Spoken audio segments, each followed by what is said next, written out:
Here I have white border revised versions of the 2nd, 3rd, and 4th set from the Decipher Star Wars CCG to continue with the One of Everything playlist. These 3 sets, unlike the Unlimited White Border Premiere, these were more about correcting inconsistent or sometimes erroneous language on previous cards. So White Border Premiere and Black Border were identical in terms of game text.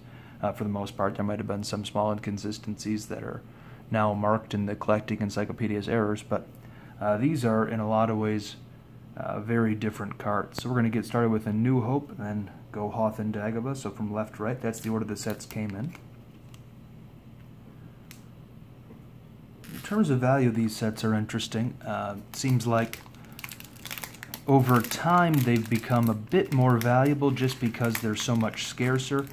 And they have the updated text, but it just seems that people didn't like white border cards as much. I know a lot of people who don't use white border cards in decks at all, and there's a few people who would much prefer white border cards. It just kind of depends on the person, but most people who have a strong preference prefer black border cards.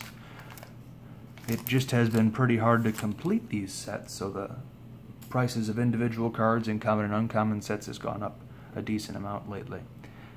It's been a while since I've opened a revised pack. They are 9-card packs though, even though A New Hope and Hoth were 15. I'm guessing the rare is the last card. When they did 9-card packs, it seems like the rare was the last card, but I'm not exactly sure.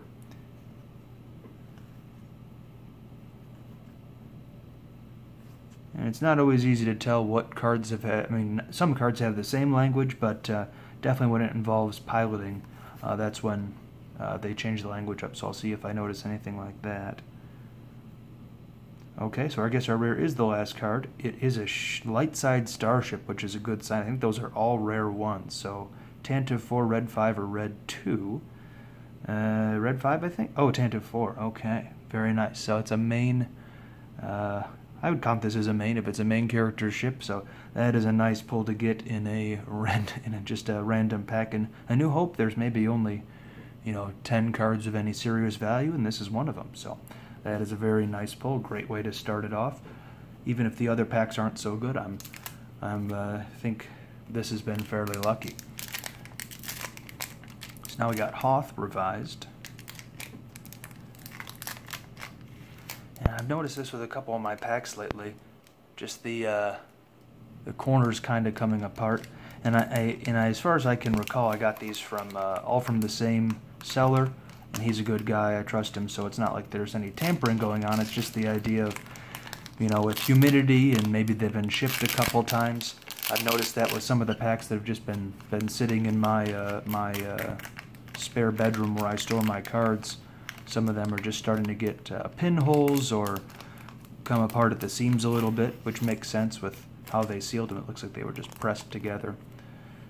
So it definitely is something to look out for, but just because you see an opening like that doesn't mean your pack's been tampered with. These are not getting in better shape as time goes on. There's still a lot of them in really nice shape, but just as people store these, especially depending on what the humidity is and how hot or cold it is, who knows? It could really mess with the quality of the seals and the wrappers on these.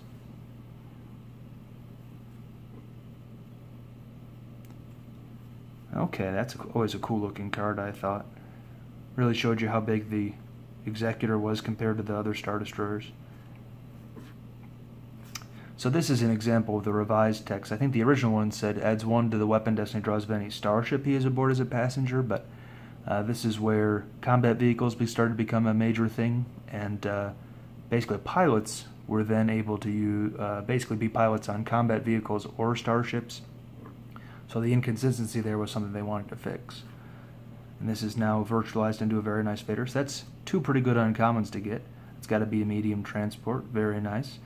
My friend Sean is watching. He knows what I mean when I say remember that medium transport trade. I think I've mentioned it in a few videos. And let's see what our rare is. It is a character, which can be a good sign. Could be a General Riken or a Major Brender Lynn, or it could be Luke. We'll see a bit closer. Okay, it's a snowy background and deploy of 4, forfeit 7. So that is a Luke. Okay. Whoops, didn't mean to flip it over. So, whew, I am liking these pulls so far. That is very nice. It's probably supposed to have something clever to say, but I do recall in some of the packs I've bought, there was a place where I grew up in Michigan called Gold Mine Comics and Cards. I remember I got some Hoth packs. I'm not sure if I got revised Hoth before or after Special Edition, but I know my first Special Edition good card was Leia, and my first Hoth good card was Luke. So this is kind of cool to see that again. And I probably got that medium transport in the same round of packs that I bought way back then in 1998 or 1999 or whatever. I didn't trade the Luke. I did trade the medium transport, but I'm not going to be bitter about that. No, wait a second. I traded a concussion grenade for medium transport.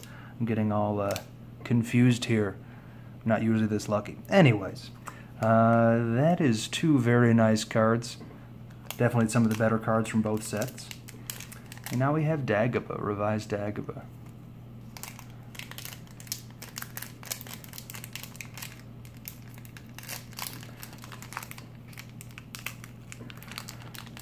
That's probably another sign these packs weren't tampered with. If I was resealing packs, then I probably wouldn't be resealing ones that I would put a Luke and a Tantive 4 back in.